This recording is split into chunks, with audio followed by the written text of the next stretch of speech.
रब्बुल आलमीन जी रहमत तमाम वसिया व रहमती वसिअत कुल्ल शैइन। अल्लाह से फरमाइंदो आ त मुंहिंजी रहमत हर शइ खां वसी आहे। ऐं उहो रहमत सरापा रहमतुल लिल आलमीन जी रहमत मां पंहिंजा झोल भरींदो जंहिंजे दिल में मुस्तफा करीम जी मोहब्बत हुजे। मां कुरान पाक जी आयत सगोरी पढ़ी है, उनजो तर्जुमो तफसीर तशरीह तव्हांजी ख़िदमत में अर्ज़ कयां। मोहब्बत शौक़ ज़ौक़ सां महबूबन जी बारगाह में माशाअल्लाह हिकु त 15 जी रात, ॿियो वरी जुमे जी रात जो मदीने वारो साईं पंहिंजे करन मुबारकन सां पाण असां गुनहगारन जी पढ़ल सलात सलाम दुरूद नबी से पाण ॿुधंदो त इंशाअल्लाह असां ते महिरबानी थींदी। सला सगोरी सल्लल्लाहु अलैहि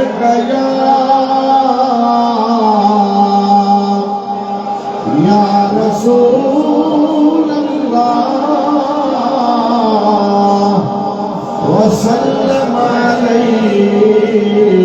या सल्लल्लाहु अलैका या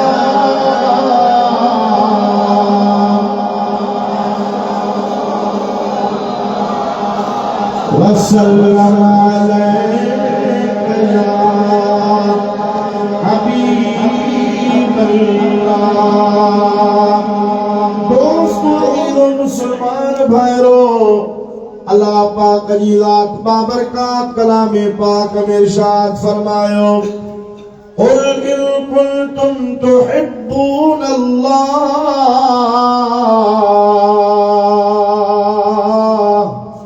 फत्तबिऊनी युहब्बुकुमुल्लाह व यग़फिर लकुम ज़ुनूबकुम वल्लाहु गफूरुर रहीम।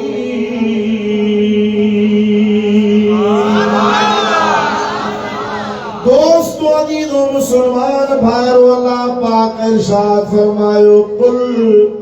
ऐ मुजा मदीने जा महबूब तू फरमा, इन कुंतुम तुहिब्बून अल्लाह, जे कदे तव्हां अल्लाह सां मोहब्बत जी दावा कयो था, चओ था त असीं अल्लाह सां मोहब्बत था कयूं, या इएं था चओ त अल्लाह असां सां थो मोहब्बत करे। अल्लामा इस्माइल हक़ी रहमतुल्लाह ताला अलैहि तफसीर रूहुल बयान में लिखियो आहे त अल्लाह सिंह जी ज़ात बाबरकात महबूब खे जेको हुकुम फरमायो त मुंहिंजा महबूब तूं ही ऐलान करे ॿुधाई पैगाम ॿुधा, इन कुंतुम तुहिब्बून अल्लाह। इहो कुंतुम अरबी ग्रामर ऐं ॿोली जे एतबार सां खिताब जो सीगो आहे, जमा मुखातब जो सीगो आहे, यानी तव्हां इहो खिताब कंहिंखे आहे, इन मां मुराद केरु आहे? अल्लाह जे हबीब करीम अलैहिस्सलातु वस्सलाम जी ज़ात बाबरकात जा सहाबी सगोरा फरमाइनि था त महबूब जॾहिं मके पाक खां हिजरत करे मदीने पाक आया, आमना जे लाल यहूदन खे इस्लाम जो पैगाम ॾिनो। ईसाइन जा कबीला काफ़िला हबीब जी ख़िदमत में आया, नबी करीम अलैहिस्सलातु वस्सलाम जी ज़ात बाबरकात उन्हनि खे तौहीद ऐं रिसालत जो पैगाम पहुचायो, इस्लाम जे तरफ़ उन्हनि खे दावत ॾिनी त उहे चवण लॻा त असांखे इस्लाम जो कलमो पढ़ण जी ज़रूरत कान्हे का। वक़ालतिल यहूद वन्नसारा नहनु अब्नाउल्लाहि व अहिब्बाउहु। यहूदी ऐं नसारा चवण लॻा, ईसाई चवण लॻा, असीं अल्लाह जा माअज़ल्लाह पुट आहियूं।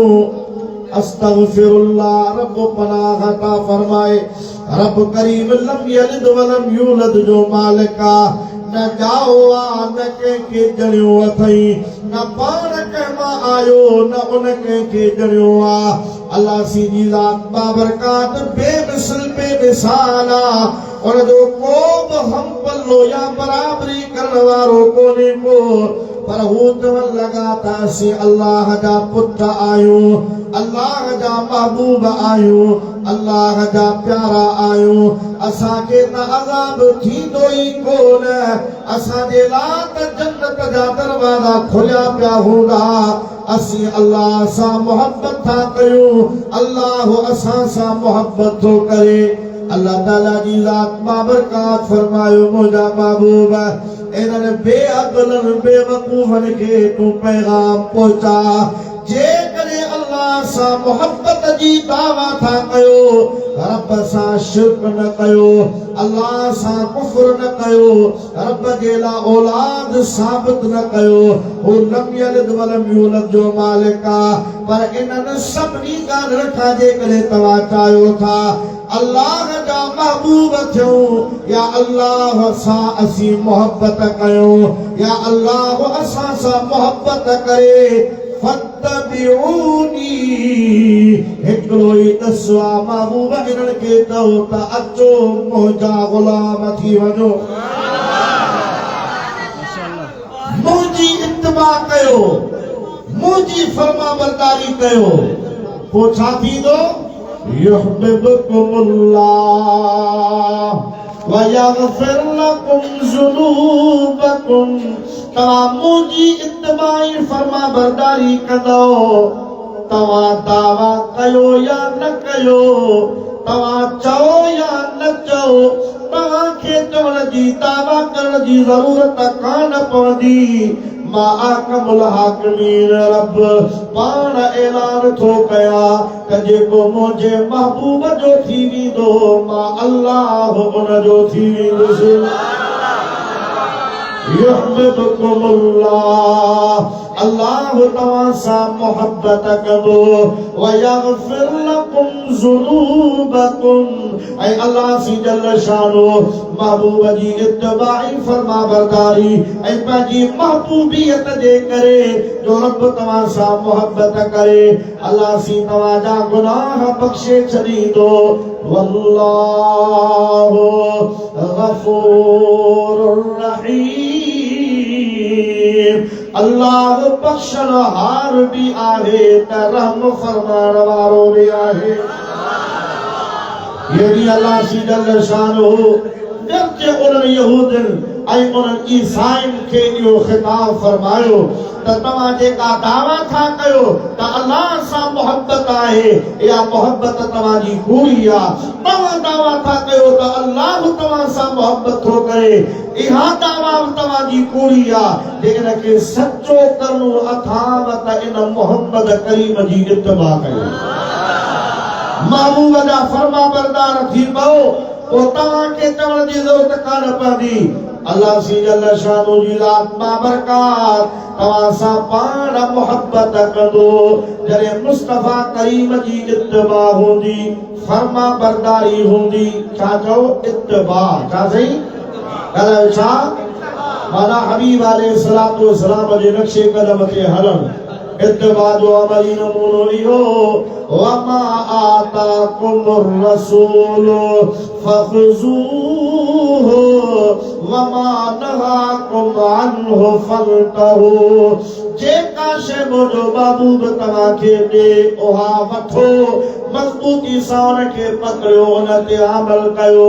वमा नहाकुम अन्हु फंतहू ऐं जंहिं शइ खां मुंहिंजो महबूब तव्हांखे रोके उन खां रुकजी पओ जेका शइ ॾे उन ते अमल करण में उनखे वठण में तव्हांजी कामयाबी आहे ऐं जंहिं शइ खां तव्हांखे रोके मना करे उनजे मना थियण में तव्हांजे रुकण में तव्हांजे लाइ कामयाबी आहे कुर्बान सैयदना हज़रत फारूक आज़म रज़ी अल्लाह ताला अन्हु जी ज़ात बाबरकात बुखारी शरीफ जी हदीस पाक सल रब करीम उम्र ऐं हज जी बरकत नसीब फरमाए अल्लाह से हज जी उम्रे जी सआदत नसीब फरमाए। महबूब जो मदीनो ॾेखारे वो असुल पान हज ऐं उम्रो वा, पर हकीकत में यार जो दर ॾेखारणो हूंदो आहे। मुस्तफा जे दर जी हाज़िरी हूंदी आहे। मुंहिंजा दोस्त अली न मुस्लमान भाउ, हज़रत फारूक आज़म उम्रे शरीफ जे लाइ आयो, काबतुल्लाह शरीफ जो तवाफ करे। हज़रत फारूक आज़म रज़ी अल्लाह अन्हु जॾहिं इस्लाम जे लाइ हजर अस्वद जे वेझो आया त पाण बुखारी शरीफ जी हदीस पाक आहे, उन हजर अस्वद ॾे हीअं हथ रखी बोसो रही पाण फरमाइनि था इन्नी अस्तलिमु इलैका फइन्नी रअयतु नबिय्य सल्लल्लाहु अलैहि वसल्लम यस्तलिमु इलैका फइन्नका हजरुन ला तदुर्रु वला तनफा। ऐ हजर अस्वद तू हिकिड़ो पत्थर आहे, न फ़ाइदो तो ॾेई सघी न कंहिंखे नुक़सान तो ॾेई सघी, पर हेॾो पंधु करे मदीने खां हिते आयो आहे, बैतुल्लाह जो तवाफ बि कया पियो ऐं तोखे इस्लाम कया पियो। इन जे करे पियो तोखे इस्लाम कया जो मूं पंहिंजे महबूब खे ॾिठो हो त मुंहिंजो महबूब मोहम्मद करीम बि तोखे चुमे पियो। जे मुस्तफा करीम सल्लल्लाहु अलैहि वसल्लम तोखे इस्लाम न करे हा, तोखे चुमी न ॾे हा, तू त हिकिड़ो पत्थर आहीं, पत्थर न फ़ाइदो ॾींदो आहे न नुक़सान ॾींदो आहे, पर ख़ुदा जो कसम आमिना जे लाल जा हथ मुबारक लॻी विया। मुस्तफा फरमायो मता सम्झो त ही को पत्थर आहे, न बल्कि हिनखे क़यामत जे ॾियारे अल्लाह सी जल शानहू ॿ हथ बि ॾींदो, ॿ पेर बि ॾींदो, ॿ अखियूं बि ॾींदो ऐं इहो महशर जे मैदान में ईअं पंहिंजे पेरनि सां फुर्तीअ सां स्पीड सां तेज़ीअ सां हलंदो ऐं हलंदो हिनखे क़यामत ताईं। जंहिं बि हिनखे इस्लाम कयो हूंदो वेझे खां, माना चपर की चुमी ॾिनी हूंदई या परे खां रुगो हथ जो इशारो करे पंहिंजो हथ चुमियो हूंदई। मुस्तफा करीम जी ज़ात बाबरकात फरमाइनि था हजर अस्वद हर हिकु उन शख्स जी शफ़ाअत कंदो, उन जे लाइ सिफारिश कंदो जंहिं बि उनखे इस्लाम कयो हूंदो। सोचण जी ॻाल्हि आहे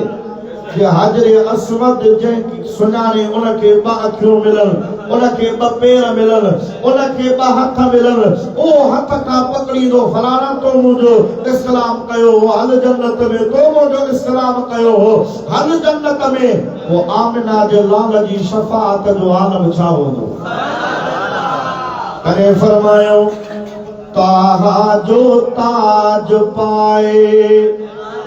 उम्मत के बशराए हलंदो महबूब मुंहिंजो राजन खे रंग लाए ताहा जो ताज पाए, ताहा जो ताज पाए उम्मत के बशराए हलंदो महबूब मुंहिंजो राजन खे रंग लाए ताहा जो ताज पाए। सुभान अल्लाह। ये जे पत्थर शफ़ाअत कंदो त पोइ आमिना जो लाल कीअं शफ़ाअत करे। महबूब जो जंहिंते हबीब जी ज़ात बाबरकात इस्लाम कर, नबी करीम अलैहिस्सलातु वस्सलाम जी ज़ात बाबरकात जंहिंखे चुम्मी ॾियनि, आमिना जो लाल जंहिं ॾे इशारो करे ओ हजर अस्वद बरकत वारो थी वञे। ख़ुदा जी ज़ात बाबरकात जो कसम आहे, पीरनि जो पीर अब्दुल कादिर जीलानी हुजे,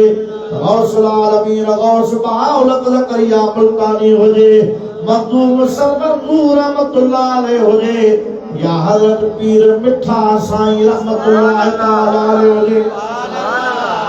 ये अल्लाह जा कामिल अकबर माना असां इन्हनि जे दर ते असां इन्हनि जे ख़िदमत में इन्हनि जे हुज़ूर में इन्हनि जे लाइ ईंदा आहियूं तो ख़ुदा जी ज़ात जो कसम इन्हनि मुस्तफ़ा करीम मदीने वारे साईं खे ॾिठो आहे इन्हनि वटि हबीब करीम अलैहिस्सलातु वस्सलाम जी ज़ात बाबरकात जे उन निस्बत वारी ऐं महबूब जे उन हबीब अलैहिस्सलातु वस्सलाम जी ज़ात बाबरकात जे शफ़क़त ऐं इनायत वारी महिरबानी आहे गौस आज़म रज़ी अल्लाह तआला अन्हु जी ज़ात बाबरकात 40 सालनि जी उम्र में ख़िताब न फरमाए मदीने वालों से ख्वाब में ज़ियारत कराए पान फरमान अब्दुल कादिर वाद नसीहत को नथो करी साईं क़िबला मुंहिंजी ॿोली अरबी कान्हे का मत अरबी ॻाल्हाइण में किथे रुक जा इन जे करे एहतियात थो कयां मदीने वारे साईं फरमायो अब्दुल कादिर पंहिंजो वात खोल गौस पाक रज़ी अल्लाह तआला अन्हु जी ज़ुबान मुबारक ते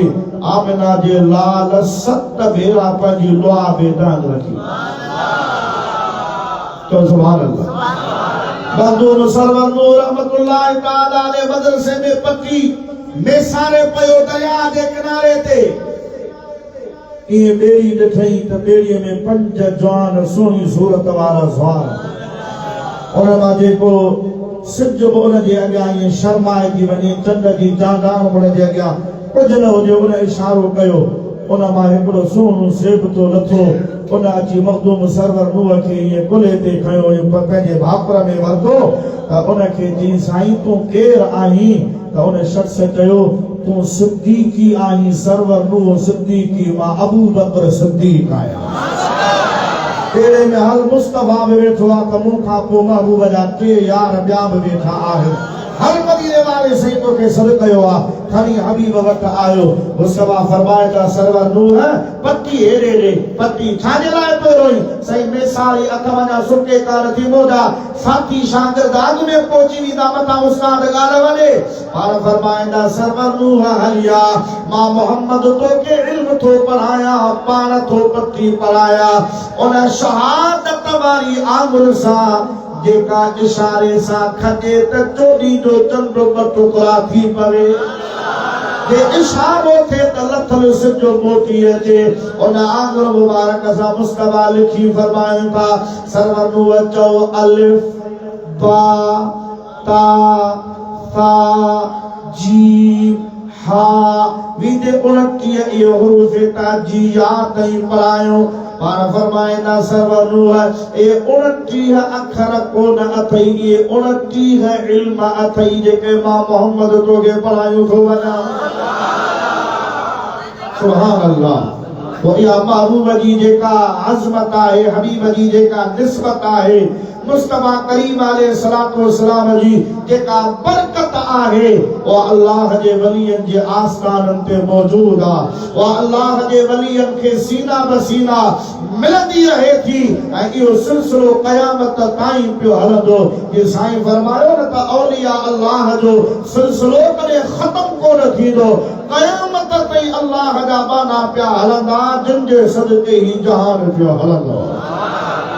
ओ मुंहिंजा दोस्त दीन मुसलमान भाउ मां अर्ज़ इहो पे कयो त जॾहिं हज असवद खे अल्लाह सी आज़मत ॾिनी आहे त मदीने वारे साईं जी मदीने वारे साईं जे सहाबा जी अहल बैत जी हबीब जे उम्मत जे वलियन जी उन्हनि जी आज़मत केतिरी हूंदी तॾहिं के मोहब्बत वारे फरमायो आहे सुभान अल्लाह तो सल्लल्लाहु अलैहि या रसूल अल्लाह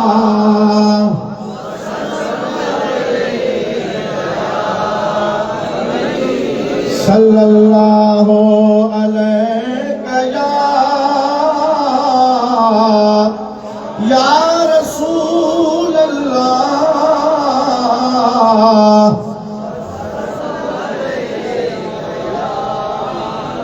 तेरे पास मंगाई जाती है सीनों में छुपाई जाती है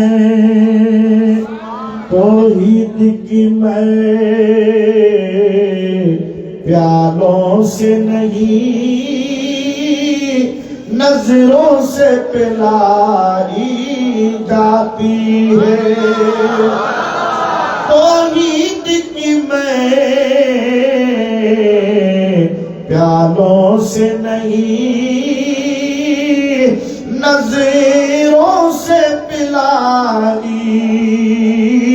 जाती है।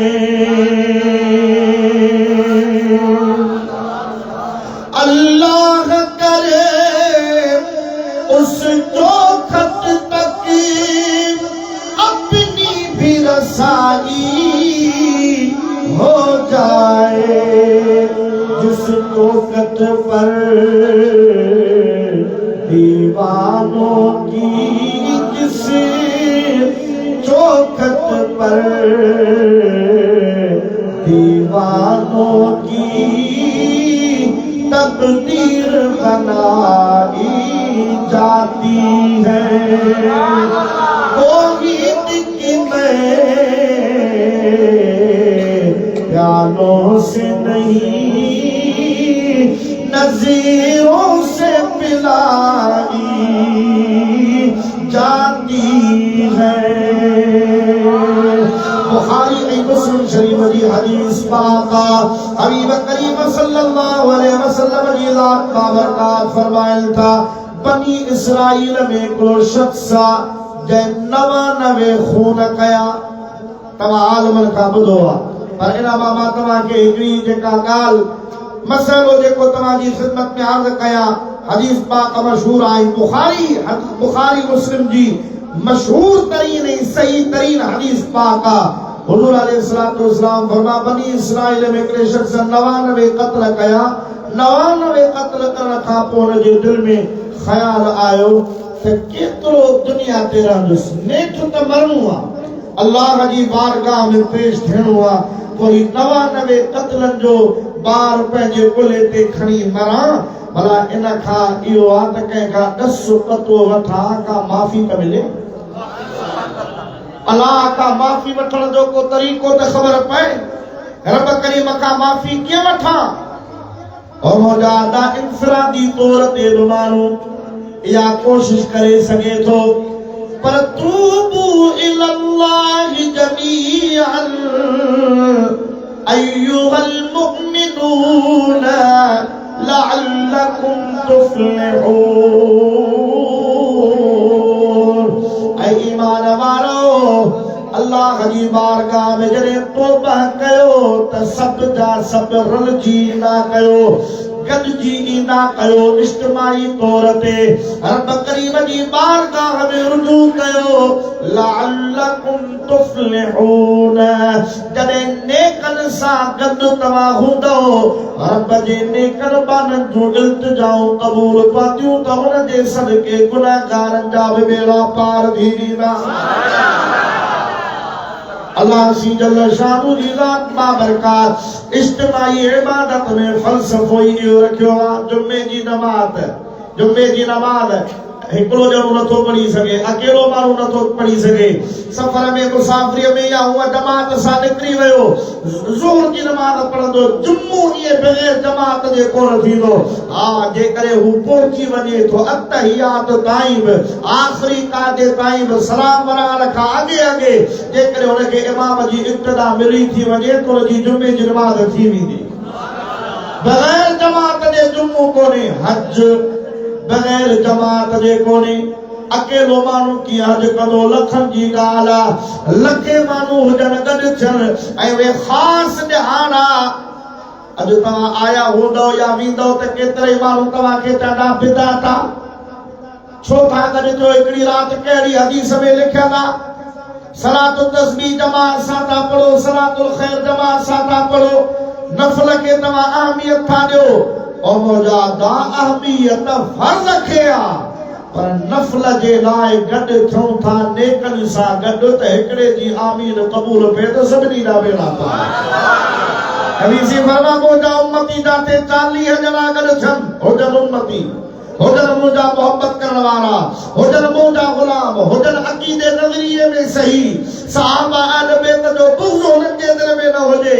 40 मोहब्बत वाला गॾु थियण, 39 भले गुनाहगार हुजन, पर हिकिड़ो को अहिड़ो नेक हूंदो जो हिकिड़े जे सदके 39 जूं दुआऊं क़बूल कंदी। इहो हदीस पाक जो मफ़हूम आहे त कंहिं बि चङे कम ते मुंहिंजी उम्मत हिकिड़ी गुनाह त आहे ई गुनाह, बुरो त आहे ई बुरो, पर जंहिंखे न चङो सम्झी कम कयो वञे, नबी सी फरमाए त 40 सुठा अक़ीदे नज़रिए मोहब्बत ईमान वारा माण्हू कंहिं बि ग़लत अमल ते गॾु कोन थींदा। 40 ॼणा जिते गॾु थींदा त उन्हनि जी नियत बि सुठी हूंदी, उन्हनि जो अमल बि सुठो हूंदो। इज्तिमाई इबादत शबे बरात में साल हा साल इन आस्ताने ते इन दरगाह ते हले पई। अल्लाह सी इन सिलसिले के क़यामत ताईं जारी सारी फरमाए। और दादा यो इन जे करे ई आहे त जे नेकन सां गॾु वेहिजे। इन रहमतल्लाहि क़रीबुम मिनल मुहसिनीन। अल्लाह जी रहमत नेकोकारनि खे वेझो हूंदी आहे। नेकोकारनि खे वेझो आहे त उन नेकोकारनि जे सदके अल्लाह से असां गदरनि गुनाहगारनि जे मथां बि पंहिंजी इनायत पंहिंजी महिरबानी फरमाईंदो। हदीस पाक में उन शख्स पुछा कई, कंहिं राहिब खां पुछा कई, 99 खून कया, क़त्ल कया आहिनि, भला मुंहिंजी बख़्शिश आहे तो दस पतो ॾे। हुन चयो हल भला 99 क़त्ल करे हाणे आयो माफ़ी घुरण, कान अथई माफ़ी, 99 क़त्ल करण वारनि खे बि माफ़ी मिलंदी छा? उन हमरा सोचो त 99 त होई, एका को बि करे पियो हो त कॾहिं खंजर कई कम पूरो चया 99 हा भला अंग जे सवलो कया 100 पूरा, 100 खे पूरो कई, पर दिल में वरी बि हसरत। अल्लाह बख़्शीदो, रब बख़्शीदो, को आहे दस पतो ॾे। इहे पुछा की हलंदड़ फिरंदड़ खां बा दे खबर भला मूंखे का माफ़ी मिलंदी, 100 क़त्ल करे चुको आहियां। और इहा बि त वॾी ॻाल्हि आहे न, गुनाह खे ज़ाहिर कर, जो पंहिंजे पाण खे पेश करे त मूं 100 क़त्ल कया, 100 खून कया, माफ़ी मिलंदी या न? ऐं अल्लाह जे हबीब फरमायो, माण्हू जॾहिं नादिम थींदो आहे, पशेमान थींदो आहे, अल्लाह जी ज़ात बाबरकात के पंहिंजे बाने जे मथां रहमत थी वेंदो आहे त मुंहिंजो आहे पशेमान थी आयो। मिशकात शरीफ जी हदीस पाक नबी से फरमाइनि था, साहबी सगोरा फरमाइनि था, असीं हिकिड़ी जॻह ते जंग ते वियासीं, वापसि मोटियासीं, हिकिड़ी जॻह ते असां ख़ीमा खोलिया, वेठा हुआसीं, आमिना जो लाल वेठो हो ऐं मुस्तफ़ा करीम जी वेहणी, हबीब जी ॻाल्हाइणी,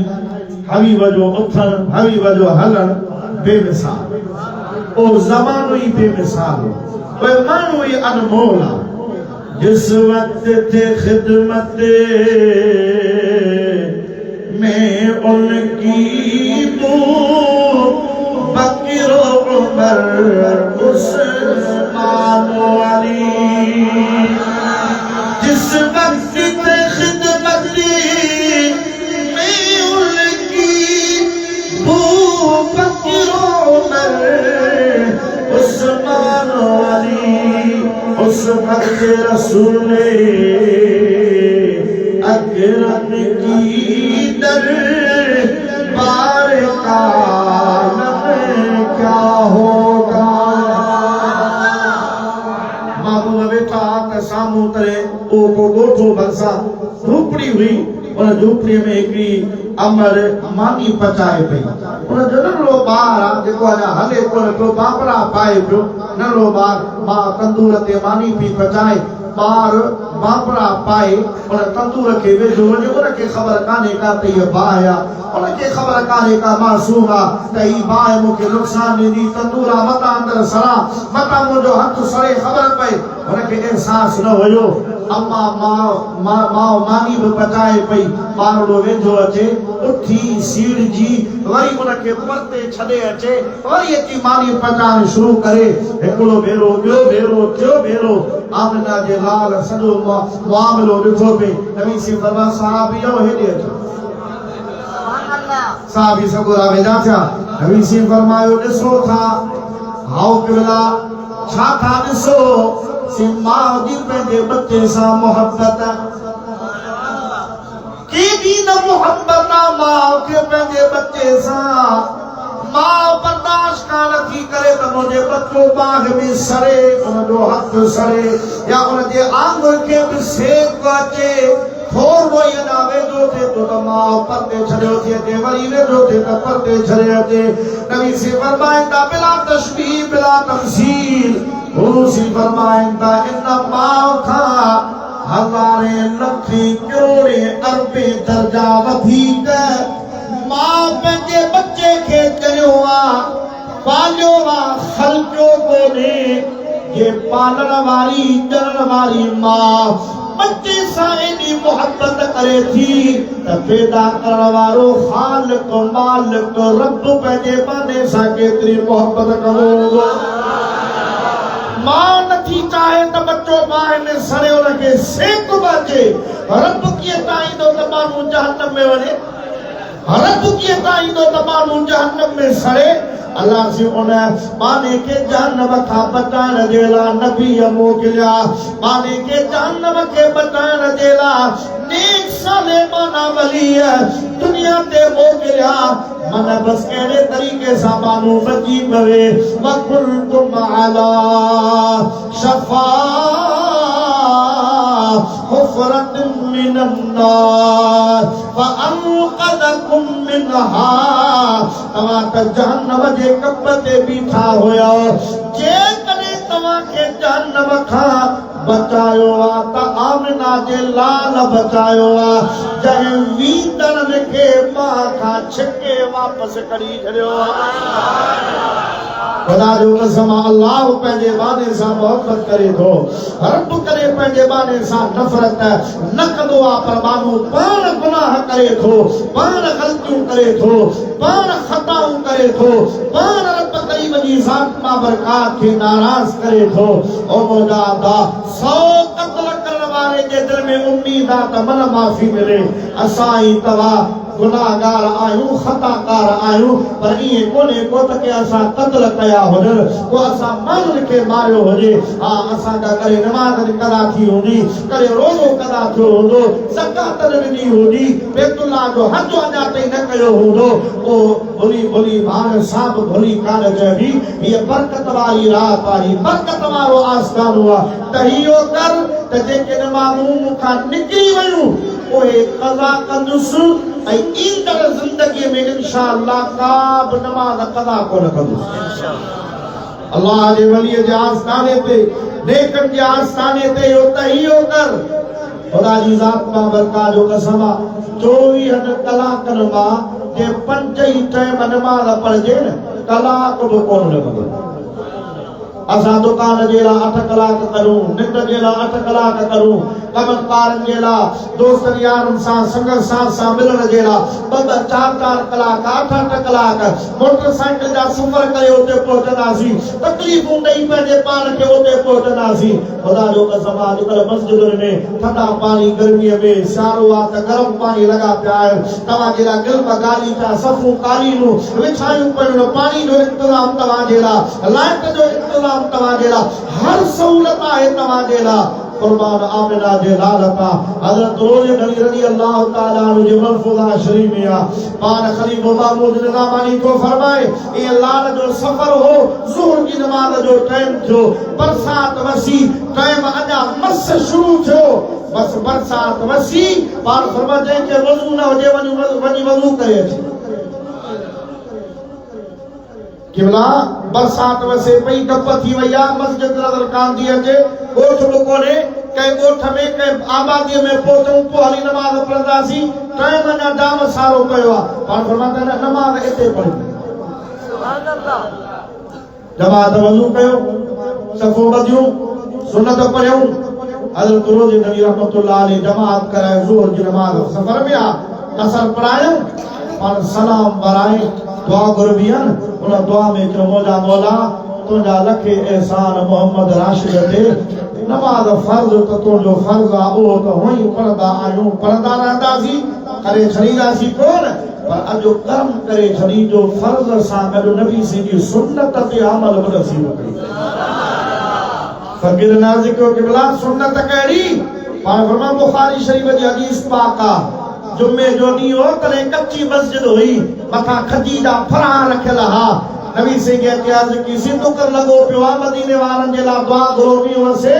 आमिना जे लाल हथ मुबारक खया जा चेहरे ते कोन फिरूं काथों ककर आया काथों झुर आयो मींहुं वसियो इतरो मींहुं वसियो जो दुआ घुरी त नबी सी खुतबो बस करे छॾियो आखिर में दुआ घुरी नबी सी नमाज़ पढ़ाई असां जॾहिं रुकू में वियासीं सजदे में वियासीं त असांजा गोॾा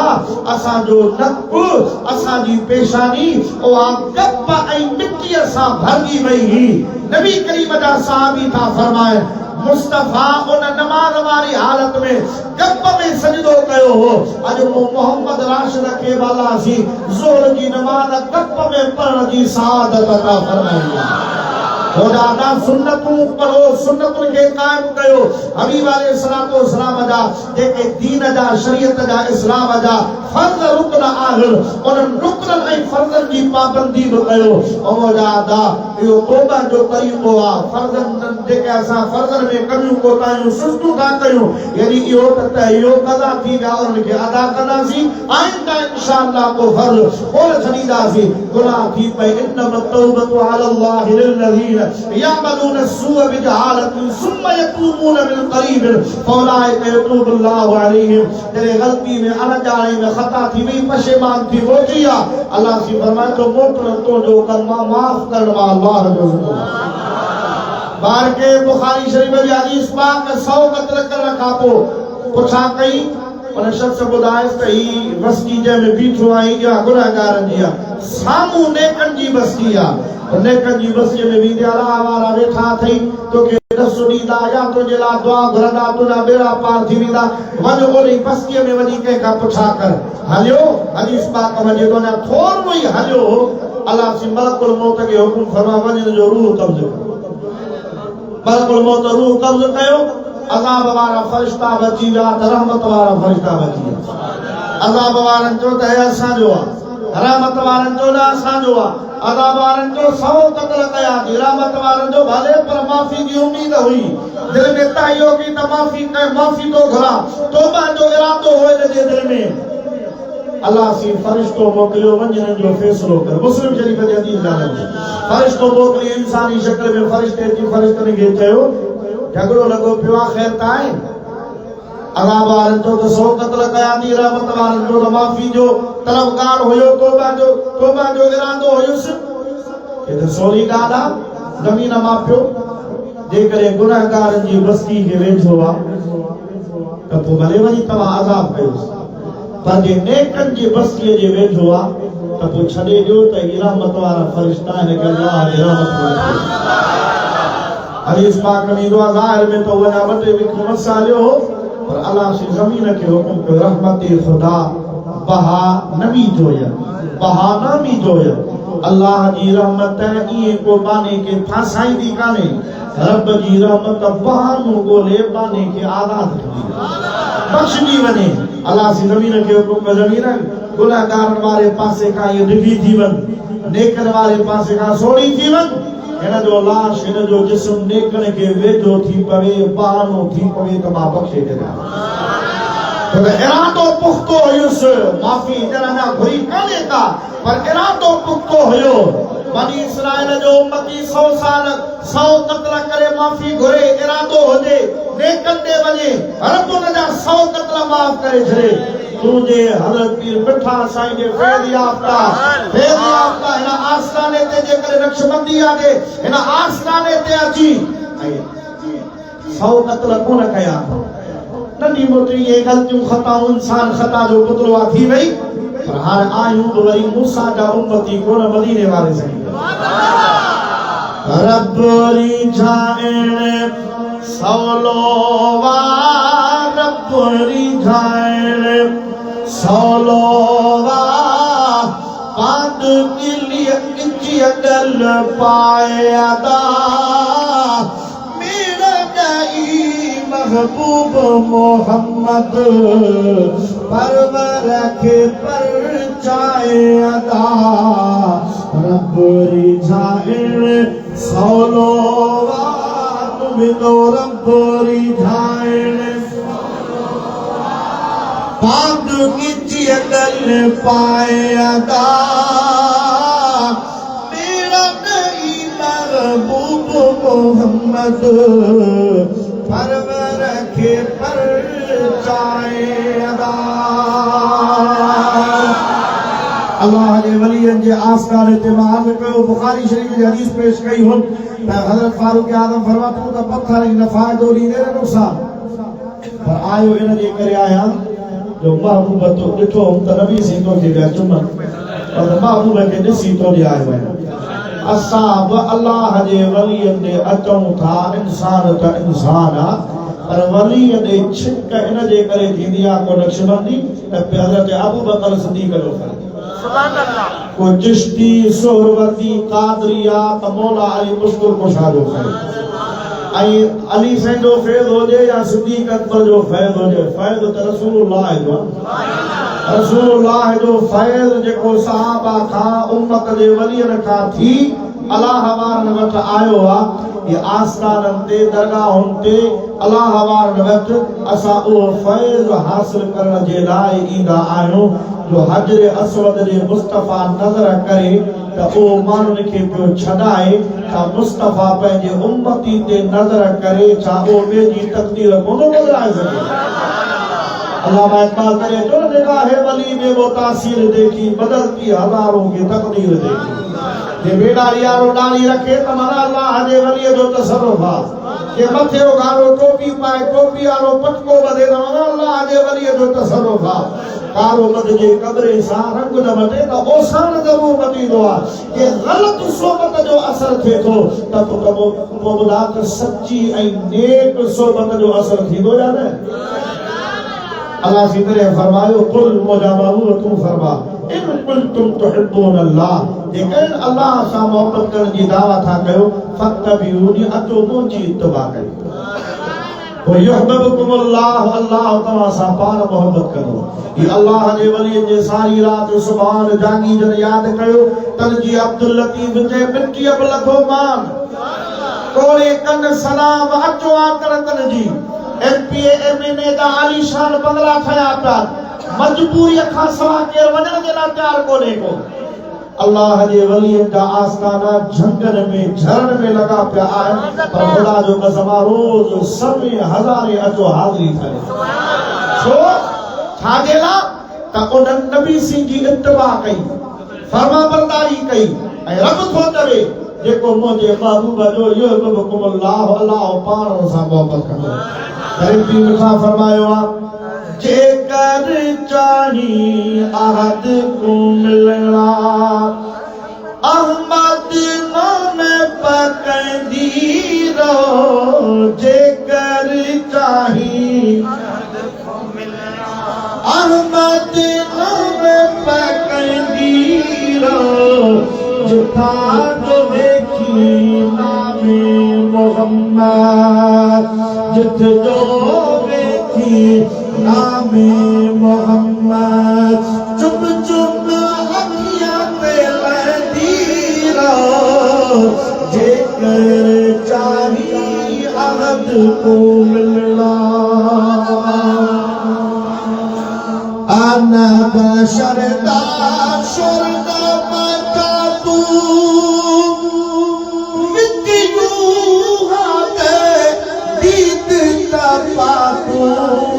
आना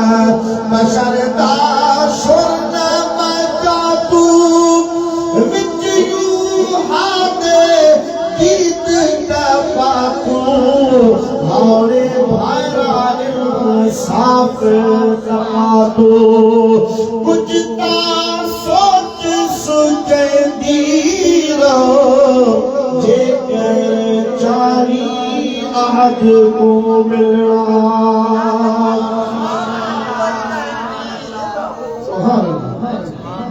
अल्लाह बाजी मोहम्मद रब को बोलवे मस्जिद अपने आप बोलवे बिना सवार दे खीर मिलोड़े बिना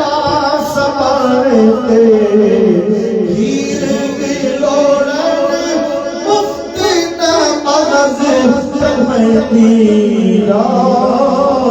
जे करे चाही अहद तू मिलना। सुभान अल्लाह सुभान अल्लाह। अल्लाह सीता जी मुझे हाज़िरी कबूल फरमाए। इन बरकत वाले आस्ताने ते या आयत सबूरी मायने जे लाए पढ़ी